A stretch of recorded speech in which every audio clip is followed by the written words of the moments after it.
आप सभी को नमस्कार। जैसा कि आप सभी जानते हैं कि इस समय पूरे प्रदेश में शासन की महत्वाकांक्षी योजना संचालित हो रही है, जिसमें प्रदेश के सभी प्राथमिक व पूर्व माध्यमिक विद्यालयों में अध्ययनरत बच्चों को उनके खाते में एमडीएम की धनराशि व एमडीएम का खाद्यान्न का वितरण किया जाना और यह प्रक्रिया हमारे विद्यालयों में काफ़ी तीव्र गति से गतिमान भी है। अब इसमें एक समस्या आ रही है कि जब हम एक्सेल शीट के माध्यम से विद्यालय के बच्चों की सूचना पोर्टल पर अपलोड कर रहे हैं तो उसमें इसके साथ ही कभी कभी बैंक में जाने पर हमें बैंक के कर्मचारियों द्वारा सूचना दी जाती है कि कुछ बच्चों का भरा गया विवरण गलत है, जिसके कारण उनके खातों में धनराशि का हस्तांतरण संभव नहीं हो पाता है।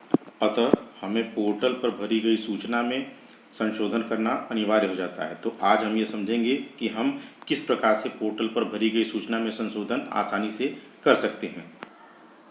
इसके साथ ही अब पोर्टल पर बच्चों के प्रवेश तिथि को भरने का भी एक विकल्प आ गया है, जिसे भी पूर्ण करना अनिवार्य है। पोर्टल पर हमें किस प्रकार से लॉगिन करना है, इसकी विधि मैं आपको पिछली वीडियो में बता चुका हूं, लेकिन संक्षेप में इस विधि को एक बार हम फिर से समझ लेते हैं। इसके लिए आपको अपने मोबाइल फ़ोन के गूगल सर्च में जाकर टाइप करना है मिशन प्रेरणा। आप देख रहे हैं आपके सामने कुछ इस तरह का इंटरफेस खुल कर आया है। अब आपको मिशन प्रेरणा पर क्लिक करना है।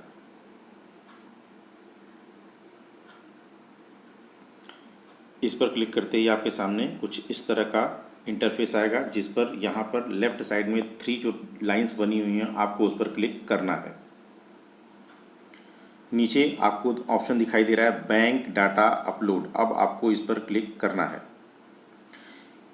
इसके बाद आपको टीचर लॉगिन पर क्लिक करना है।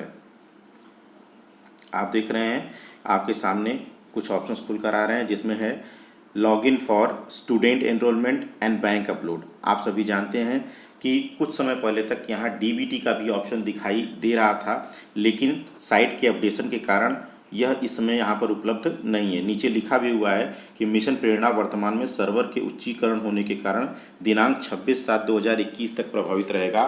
संभवतः तत्समय तक मिशन प्रेरणा की टीम को आपका सहयोग प्रार्थनीय है। अतः इस समय आपको जो अन्य कार्य बचे हुए हैं उसको यहाँ पर निपटा लेना। आइए आगे हम बढ़ते हैं। अब आपको इसमें बैंक अपलोड पर क्लिक करना है। इसके साथ ही मध्याह्न भोजन प्राधिकरण में रजिस्टर्ड नंबर को यहाँ पर इंटर करना है। अब आपको वेरीफाई पर क्लिक करना है। नीचे ऑप्शन आया है सेंड ओटीपी। अब आपको इस पर क्लिक करना है। आप देख रहे हैं यहाँ पर ऑप्शन आया है कि OTP send successfully on your mobile number. आप देख रहे हैं ओटीपी आ गया है। हम इसे यहाँ से कॉपी कर लेते हैं और यहाँ पर पेस्ट कर देते हैं। इसे आप अपने फ़ोन के मैसेज बॉक्स में जाकर भी सर्च कर सकते हैं। अब हम लॉगिन पर क्लिक करते हैं। देखिए एक मैसेज खुल कर आया है कि you are already logged with another device. हम इस पर ओके कर देते हैं। अगला मैसेज है कि do you want to log out. हम इस पर भी ओके कर देते हैं। नेक्स्ट आ रहा है कि you have log out successfully. हम इस पर भी ओके कर देते हैं। अगला है कि do you want to continue login. हम इसको भी ओके कर देते हैं। आप देख रहे हैं कि हम प्रेरणा की साइट पर पहुंच चुके हैं। यहाँ आपको student guardian bank excel upload entry forms का सबसे ऊपर ऑप्शन दिखाई दे रहा है। आप सभी जानते हैं कि हमें अप्रैल से जून, जुलाई से अगस्त और सितंबर से फरवरी तक बच्चों हेतु खाद्यान्न और धनराशि का विवरण यहाँ पर अपलोड करना है। अब हम बात कर रहे हैं कि यदि जो हमने बैंक एक्सेल शीट यहाँ पर अपलोड करी है, यदि उसमें कोई समस्या रह गई है तो हम किस प्रकार से उसमें संशोधन कर सकते हैं। तो आइए हम देखते हैं कि सबसे पहले हम सितंबर से फरवरी खाद्यान्न और धनराशि के विवरण में परिवर्तन किस प्रकार कर सकते हैं। हमने इस पर क्लिक कर दिया तो हमारे सामने कुछ इस तरह का इंटरफेस खुलकर आ गया है। अब सितंबर से फरवरी के लिए आप सभी जानते हैं कि इसके लिए हमें सत्र 20-21 का चयन करना है। तो हम यहाँ से सत्र 20-21 का चयन कर लेते हैं। नीचे स्टेट, डिस्ट्रिक्ट, ब्लॉक और स्कूल टाइप ये बाय डिफ़ॉल्ट भरे हुए हैं। स्कूल का नाम भी बाय डिफ़ॉल्ट भरा हुआ है, क्यों कि आपने यहाँ पर जो लॉगिन किया है वो अपने रजिस्टर्ड मोबाइल नंबर से ही किया है। अब आप जिस क्लास को में संशोधन करना चाहते हैं वो क्लास यहाँ से चयन कर लेंगे। जैसे मैंने यहाँ पर लेवल 4 का चयन किया है। आप देख रहे हैं कि यहाँ पर एक संदेश का इंटरफेस खुलकर आया हुआ है जिस पे कुछ इन्फॉर्मेशंस हमारे लिए दी गई हैं जिन्हें हमें ध्यानपूर्वक देख लेना है। और नीचे आपको दिख रहा है कि edit student guardian bank details का एक ऑप्शन हमें यहाँ पर दिखाई दे रहा है। अब इसी ऑप्शन के द्वारा हम बच्चे की जानकारी में परिवर्तन कर सकते हैं। आप देख रहे हैं कि यहाँ पर हमें कक्षा 4 में नामांकित 51 बच्चों की सूचना हमारे सामने आ गई है। अब इस सूचना को हमारे पास जो आंकड़े हैं उससे हमें इसे मैच कर लेना है। क्यों मैच करना है, इसका कारण ये है कि अगर हम इसे इस समय मैच कर लेंगे तो आगे डीबीटी के समय चूँकि यही खाते और यही सारी जानकारी वहाँ पर फीड की जाएगी, इसलिए यदि इसे हम संशोधित कर लेते हैं तो भविष्य में काफ़ी सारी चीज़ें हमारे लिए आसान हो जाएंगी। आप देख रहे हैं इसमें क्रमांक, छात्र छात्रा का नाम, पिता का नाम, माता का नाम, रजिस्ट्रेशन संख्या, एसआर नंबर, छात्र छात्रा की जन्म तिथि, छात्र छात्रा की प्रवेश तिथि का भी एक कॉलम इसमें ऐड कर दिया गया है और हमें छात्र छात्रा की प्रवेश तिथि भी इसमें भरनी है। इसके साथ ही माता पिता का छात्र छात्रा के आधार के अनुसार नाम यह भी भरा जाना है।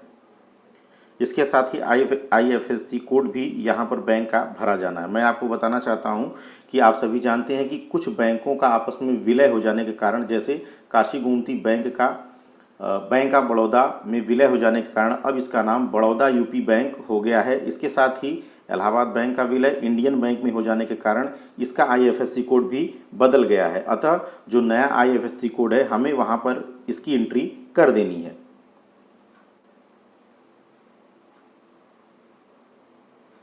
इसके साथ ही यदि छात्र के अकाउंट नंबर, मोबाइल नंबर अथवा अन्य किसी सूचना में कोई गलती हमें दिखाई देती है तो हमें उसे भी संशोधित कर देना है।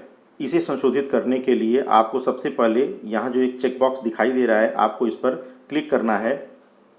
इस पर क्लिक करते ही आप देख रहे हैं कि ऊपर आपको एक अपडेट का ऑप्शन दिखाई दे रहा है। इस पर क्लिक करने के बाद आप जिस सूचना में चाहते हैं उस सूचना में यहाँ पर परिवर्तन कर सकते हैं। सही सूचना को फीड करने के बाद ऊपर आपको एक अपडेट का ऑप्शन दिखाई दे रहा है जिस पर आपको क्लिक करना है। इस पर क्लिक करते ही बच्चे की सही जानकारी पोर्टल पर दर्ज हो जाएगी। इस प्रकार आप सभी बच्चों को बारी बारी से चेक कर लें कि उनकी जो जानकारी यहाँ पर भरी गई है वो सही है। मैं पुनः आप दोहराना चाहता हूँ कि मैं ये इसलिए कह रहा हूँ क्योंकि जब आप डीबीटी करने जाएंगे तो बच्चों की जो जानकारी यहाँ पर फीड होगी वो बाय डिफ़ॉल्ट वही जानकारी वहाँ पर आ जाएगी। इसलिए यदि आप इसे यहीं पे संशोधित किए रहेंगे तो पुनः उस समय आपको इसमें संशोधन करने की आवश्यकता नहीं पड़ेगी। तो इस तरह से यह प्रक्रिया थी जिसके द्वारा हम बच्चों के डाटा को संशोधित कर सकते हैं। अगर आप इस चैनल पर नए हैं तो कृपया इस चैनल को सब्सक्राइब करें और वीडियो को लाइक करें जिससे ज़्यादा से ज़्यादा लोगों को इस वीडियो का लाभ मिल सके। धन्यवाद।